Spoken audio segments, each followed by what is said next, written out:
Вооружение ВСУ захвачено, операция под ложным флагом, экстренное заседание правительства и заявление о вторжении в страны НАТО.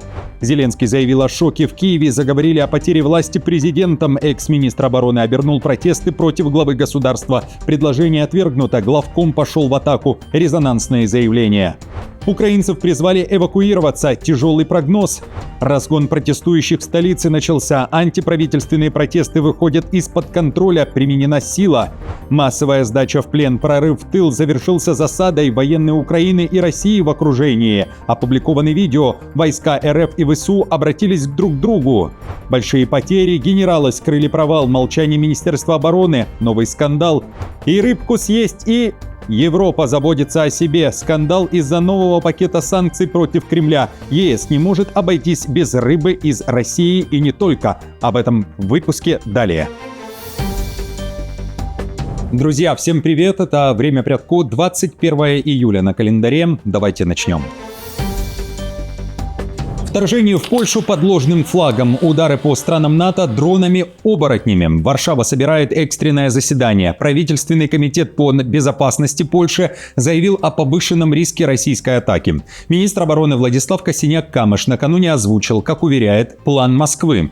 Россия захватила и перехватила украинское оружие, в частности, много украинских ударных беспилотников. Речь о БПЛА, которые Украина направляла в Россию для ударов по объектам страны. Причем некоторые из этих дронов в исправном состоянии могут использоваться повторно, для того, чтобы развернуть эти дроны против Запада, вторгнуться в воздушное пространство и дискредитировать ВСУ. Польское оборонное ведомство классифицирует данную угрозу как актуальную для всего восточного фланга НАТО, включая Польшу, Финляндию, Румынию и страны Балтии. В Совете министров заявили, что помимо потенциальных атак с использованием захваченных Россией украинских БПЛА, ключевыми темами заседания станут защита критической инфраструктуры и усиление мер безопасности в киберпространстве. Варшава обвинила Москву в желании напасть.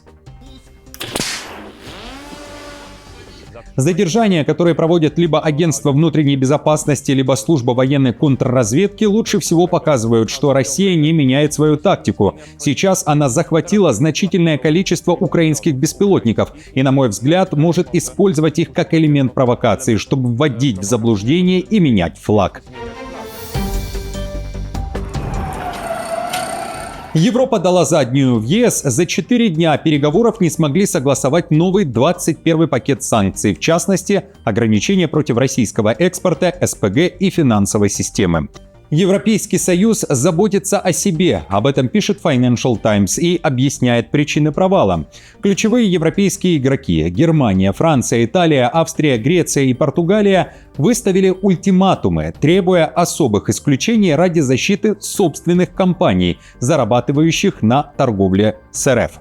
В частности, Берлин и Лиссабон требуют вычеркнуть из санкций российскую рыбку для спасения своей переработки. Вена добивается разморозки 2 миллиардов евро российских активов в пользу Райффайзенбанка, а Париж и Рим лоббируют смягчение визовых банов ради туризма.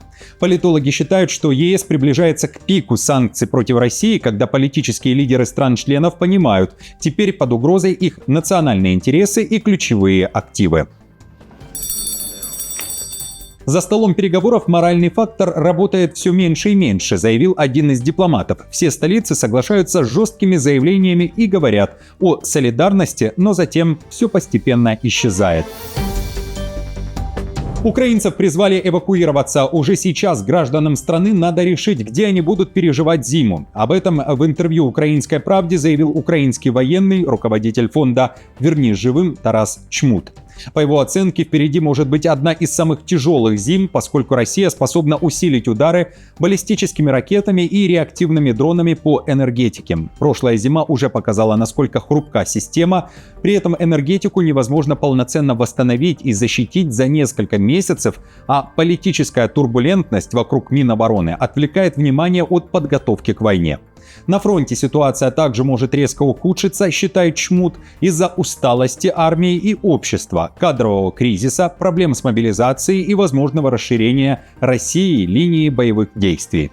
Он раскритиковал украинцев, которые уже живут иллюзиями и думают, что фронт далеко, а по телемарафону показывают об освобождении 10 населенных пунктов. Прозвучало предупреждение, что при крайне негативном сценарии фронт способен внезапно обвалиться, а существующего запаса прочности может хватить лишь примерно на полгода. Возможно, кому-то нужно уже подумать о том, чтобы уехать в село или куда-то там в райцентр, или может даже за границу. Но зима будет очень тяжелая, если не будет политических договоренностей, ограничений, каких-то историй. Зеленский загнал себя в политическую ловушку. Уже больше 5 дней он пытается сдержать кризис, который во многом создал сам. Об этом говорится в новой публикации издания «Экономист». Речь о протестах, которые не утихают, и решении Зеленского уволить министра обороны Федорова. Митинги, начавшиеся с требования вернуть Федорова, быстро переросли в призывы к отставке главкома ВСУ Сырского и усилили турбулентность на Банковой, говорится в материале. «Экономист» пишет, что теперь Федоров использует протесты против самого Зеленского, чтобы вести переговоры с позиции силы. Издание уточняет, Зеленский просчитался, когда пошел против своего союзника в лице Федорова. Инсайдеры издания пишут, что Зеленский в шоке от того, что выдал экс-министр на своем брифинге сразу после отставки, и в офисе президента не ожидали, что он будет так сильно сопротивляться. Авторы считают, что если Зеленский уволит главкома, то это не решит его проблем с балансированием между требованиями протестующих и сохранением собственной власти. Это была цитата, послушайте. Судьба генерала Сырского, возможно, уже решена. Более сложный вопрос заключается в том, как Зеленский поступит с получившим новые рычаги влияния и потенциально озлобленным Федоровым. Если Зеленский уступит и вернет его на оборонную должность, он потеряет реальную власть, говорит источник в сфере безопасности. Теперь он в долгу перед улицей. В этом и заключается его дилемма. Зеленский спешно проводит встречи с ключевыми военными и генералами страны. В понедельник он принял целый состав, провел ставку. Среди возможных преемников главкома называют Олега Апостола, Михаила Драпатова и Андрея Белецкого. Financial Times пишет, что в кабинете у Зеленского практически 6 часов провел и Федоров, и он отверг предложение президента. Уволенный министр заявил, его не интересуют никакие другие должности, кроме прежнего места. Президент предложил Федорову высокую должность в Совете национальной безопасности и обороны Украины с прямым доступом к президенту и мандатом на курирование оборонных инноваций и военной реформы, сообщили люди, знакомые с ситуацией. Согласно предложенной схеме, Федоров курировал бы программы оборонных технологий и усилия по масштабированию производства дальнобойного оружия. Это позволило бы ему продолжать продвигать реформы вне рамок Министерства обороны и военного командования. Издание также пишет, что на Зеленского давит и Запад. Партнеры призвали его как можно быстрее урегулировать вопросы, связанные с военным руководством. В статье написано, далее цитата, «Мы ваш главный спонсор, и нам нужна стабильность», сказал западный чиновник, поддерживающий Киев. ЕС требует людей, которых он знает и которым доверяет, пишет Financial Times. Дни Сырского сочтены. Генерала, которого западная пресса продолжает называть мясником из-за подхода в военном деле, могут отправить в отставку едва ли не в ближайшие часы. Отставка отложена, но не отменена, пишут и украинские, и европейские медиа со ссылкой на источники в Киеве. Главком ВСУ Сырский при этом пошел в контратаку, он прервал молчание и ответил на обвинения в саботаже, назвав слухи о своем противостоянии с Федоровым надуманной медийной драмой. Генерал пишет, что реальная военная стратегия не может быть публичной, а попытки перевести миллионную армию исключительно на беспилотники за пару месяцев считает опасной и неоправданной авантюрой. Главком открыто раскритиковал ведомство Федорова за увлечение громкими пиар-презентациями вместо системной админ-работы, из-за чего хваленые новые контракты подписали всего 2000 человек. Сырский также возложил на экс-министра вину за срыв реформы мобилизации, но самый болезненный удар генерал нанес по финансовой политике, заявив, что военных оставили без зарплаты. Он пояснил, что министерство самовольно перенаправило бюджетные средства с выплат военнослужащим на покупку дронов.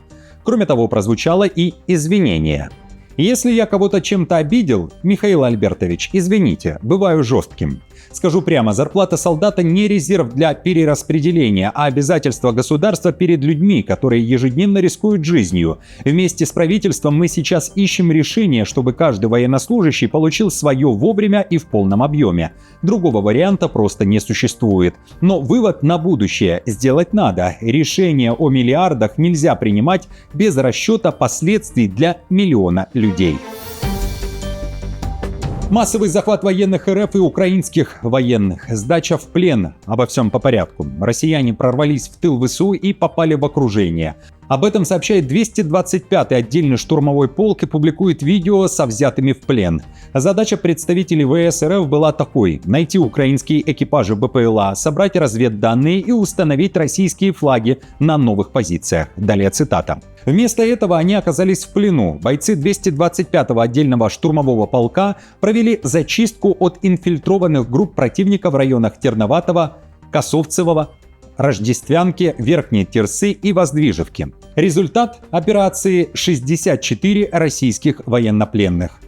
Спустя всего несколько часов после публикации этого видео российская Минобороны обратилась к ВСУ. Там призвали украинских военных сдаваться в плен и сложить оружие. Россия запустила на фронте агит-листовки с тем, как это сделать. В то же время российская Минобороны уверяет, что взяты в плен и украинские военные из полка Скеля, которые на днях стали известны благодаря записи видео с флагами и портретами Сырского и Зеленского.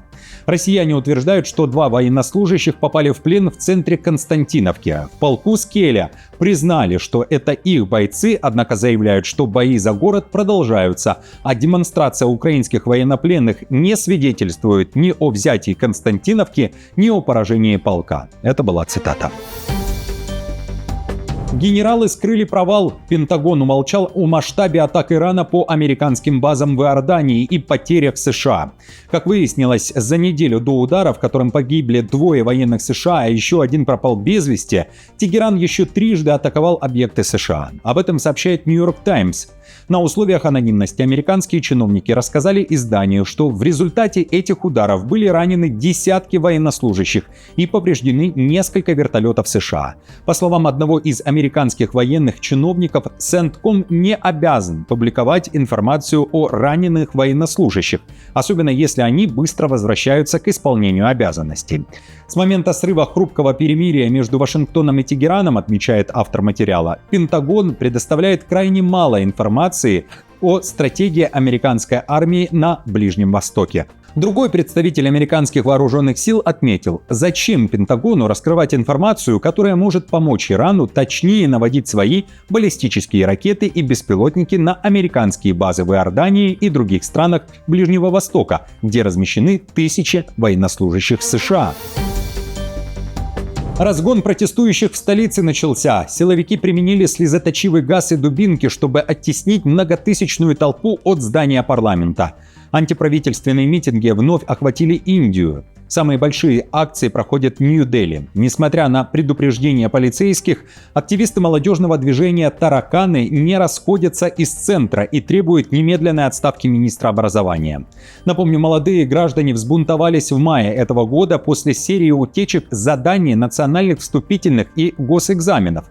Наибольшее возмущение вызвала утечка вопросов главного экзамена для поступления в медвузы Индии, после чего, по данным СМИ, 12 студентов свели счеты с жизнью. На фоне очередной эскалации власти впервые пошли на контакт с протестующими, сообщают СМИ, но консенсус между сторонами пока не достигнут. Акции уже называют одним из самых серьезных вызовов правительству Моди за время его 3-го премьерского срока. Министр образования Дхармендра Прадхан должен либо быть отправлен в отставку, либо уйти сам. Протесты будут продолжаться до тех пор, пока мы не добьемся его ухода. Семьям студентов, покончивших с собой из-за утечки экзаменационных заданий, должна быть выплачена компенсация в размере 10 миллионов рупий, около 121 тысячи долларов США каждой. Без денег, прав и родины. Госдума РФ готовит тотальную изоляцию для уехавших за границу россиян. Уже завтра депутаты намерены принять во 2-м чтении закон, который ужесточает санкции против граждан России, которые на родине признаны иноагентами или лицами, дискредитирующими российскую армию. Документ, почти полгода лежавший без движения, пишет проект «Можем объяснить», внезапно вернули в повестку дня. Таким россиянам могут полностью заблокировать доступ к российским банкам и онлайн-сервисам, запретить любые операции с недвижимостью, заморозить деньги и имущество, а судебные взыскания разрешать списывать прямо с арестованных счетов. Более того, средства самого уехавшего смогут направлять на выплаты его родственникам в России по решению спецкомиссии при президенте. Закон, вероятно, вступит в силу сразу после принятия, пишут СМИ. График принятия будет ускоренным. После рассмотрения правок в среду у депутатов останется одно полноценное заседание 23 июля, чтобы проголосовать за закон в окончательном чтении. Завершающее заседание 27 июля, как ожидается, станет формальным закрытием созыва с участием президента. Речь, гимн, общее фото. Шах и мат старым элитам. Преемник президента назван. Выступая в парламенте Венгрии, глава правительства Петер Мадьяр призвал избрать нового президента, который будет выше партийных интриг и сделает все ради единства страны. При этом у Мадьяра уже есть свой кандидат на президентское кресло. На днях он предложил это место венгерской чемпионке по шахматам Юдит Полгар. Депутаты партии ТИСа единогласно поддержали эту идею. Напомню, в конце прошлой недели президент Венгрии Тамаш Шуйок подписал поправку в Конституцию, досрочно прекратив свои полномочия. Нового главу государства парламент страны должен избрать тайным голосованием не позднее 19 августа 2026 года. Пошли в атаку. В Берлине официальное мероприятие в память о неудавшемся покушении на Гитлера, в котором традиционно участвует министр обороны Германии и другие члены правительства, закончилось рукоприкладством. Внучка участника антинацистского сопротивления попыталась забрать с мемориала венок ультраправой АДГ, заявив, что ему тут не место, потому что, далее цитата, «это фашистская партия». Женщину остановил охранник, но та не сдавалась и тянула венок на себя. При этом на ее сторону встал еще один участник акции, началась стычка. В АДГ подтвердили, что партия подготовила венок для церемонии, при этом как партия, представленная в Бундестаге АДГ, действительно получила официальное приглашение на это возложение. Друзья, спасибо большое вам за поддержку. Мне будет приятно, если вы оставите лайк, подпишитесь на канал и будете смотреть другие выпуски, которые уже выложены на нашем канале «Время Пятко». До встречи уже завтра.